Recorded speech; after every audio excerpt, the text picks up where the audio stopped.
పుణ్యమైన బంధిస్తుంది, మళ్ళీ భౌతిక శరీరం తీసుకోవాలి, జన్మ మృత్యు జరా వ్యాధుల్లో తిరగాలి. ఆ బ్రహ్మలోక బ్రహ్మలోకం వెళ్ళినప్పటికీ కూడా మళ్ళీ తిరిగి రావాలండి. బ్రహ్మలోకంలో కూడా మరణం ఉంది. పుణ్యం క్షీణించగానే స్వర్గలోకం నుంచి పతనం అవుతారు. ఎక్కడున్నా కూడా మళ్ళీ భూలోకంలో జన్మ తీసుకొని మళ్ళీ కష్టాలు అనుభవించాలి. ఉన్నత లోకాల్లో కొంచెం మెరుగైన సౌకర్యాలు ఉండవచ్చండి, కానీ అక్కడ కూడా కష్టాలు ఉన్నాయి.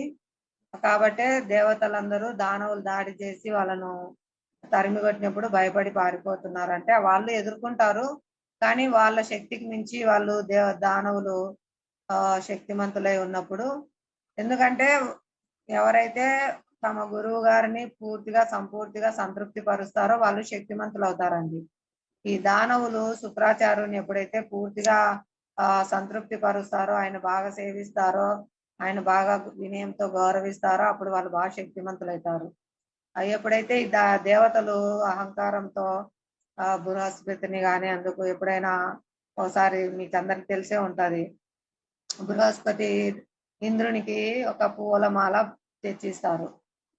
దాన్ని ఇంద్రుడు అహంకారంతో ఐరావతం మీదకి వేస్తారు. ఐరావతం దాన్ని కిందేసి తొక్కుతుంది అనమాట. అప్పుడు బృహస్పతి ఆయనకు శాపం పెడతారు. అంటే ఆయన అక్కడి నుంచి వెళ్ళిపోతారు. అంటే తెలుసుకోవాలి మన గురువు గారిని ఎంత నిర్లక్ష్యం చేస్తే వాళ్ళు ఎంత పతనం అవుతారని. అక్కడ గురువును నిర్లక్ష్యపరిచి అవమానించడం ద్వారా ఇంద్రుడు చాలా పతనం చెందాల్సి వస్తుంది. అట్లా దానవులు దేవతల పైన ఎందుకు దాడి చేసి ఓడిస్తారంటే, ఈ విధంగా దేవతలు గురువు గారి పట్ల అట్లా అపరాధం చేస్తే భగవత్ పట్ల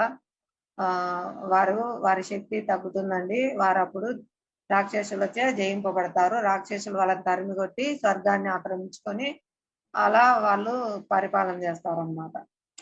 కాబట్టి అక్కడ కూడా కష్టాలు ఉన్నాయండి. ఈవెన్ స్వర్గంలో కూడా కష్టాలు ఉన్నాయి. బ్రహ్మలోకంలో కూడా మరణం ఉంది, బ్రహ్మకే మరణం ఉంది. కాబట్టి మనం ఈ దివ్యమైన భక్తియుక్త సేవ అనేది తీసుకోవాలి.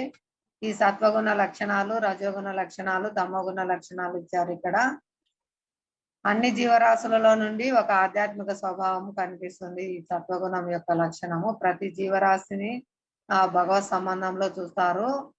వీళ్ళ ఆత్మ, వీళ్ళ హృదయంలో పరమాత్మ ఉన్నారు అని చూస్తారు. ఏ జీవిని చూసినా కూడా ఇది కర్మానుసారం ఈ విధమైన దేహం పొందింది, కానీ ఇది ఆత్మ, దీని హృదయంలో కూడా పరమాత్మ ఉన్నారు, ఆ విధంగా చూస్తారు. రజోగుణంలో ఉన్నారు వారు ప్రతి విభిన్న శరీరంలో ఒక రకమైన జీవం ఉంటుంది అనే వరకు చూస్తారు. తమోగుణం వారు అన్నింటికీ ఒక